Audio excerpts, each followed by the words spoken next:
అనూహ్యంగా ఉపరాష్ట్రపతి పదవికి రాజీనామా చేసినటువంటి జగదీప్ ధన్ఖడ్ గారికి అధికారికంగా వీడ్కోలు పలుకుదామని ఇప్పుడు కేంద్ర ప్రభుత్వాన్ని అయితే విపక్షాలు కోరాయి.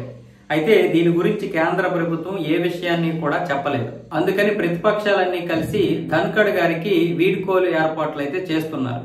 అయితే దీని గురించి ఇంకా ధన్ఖడ్ గారు ఎటువంటి నిర్ణయం తీసుకోలేదు. కేంద్ర ప్రభుత్వం నుంచి ఎటువంటి అధికారికంగా ఇది రాలేదు కాబట్టి ఇప్పుడు ప్రతిపక్షాలు చేస్తున్నటువంటి ఈ కార్యక్రమాన్ని ఆయన ఆహ్వానిస్తారని అయితే అనుకోలేము.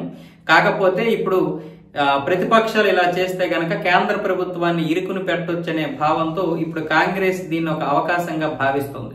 మరి ధన్ఖడ్ గారు ఒకవేళ బీజేపీ మీద కోపంతో ఒకవేళ దీన్ని ఒప్పుకుంటారా లేదా అంటే కొన్ని వర్గాలు ఏం చెప్తున్నాయంటే ఖచ్చితంగా ఒప్పుకోరు. ఈ యొక్క వీడుకోలుకి అయితే ఆయన ఒప్పుకోరు. ఎందుకంటే ఇప్పుడు ఒప్పుకుంటే తర్వాత చాలా ఇబ్బందులకు గురయ్యే అవకాశాలు ఉంటాయి. ఆయనకే మళ్ళీ ఇది చెడ్డ పేరు తీసుకొచ్చే పరిస్థితులు కాబట్టి ఆయన అయితే ఒప్పుకోరు. కేంద్ర ప్రభుత్వం ఎటువంటి నిర్ణయం తీసుకుంటుందో ఇంకా వేచి చూడాలి కదా. కాబట్టి ధన్ఖడ్ గారు అయితే ఈ విషయం మీద చాలా క్లారిటీతోనే ఉంటారని చెప్తున్నారు. అలాగే ఆయనకి ఇచ్చినటువంటి విపి ఎన్క్లేవ్ ని ఖాళీ చేసే యోచనలు అయితే ఉన్నారు.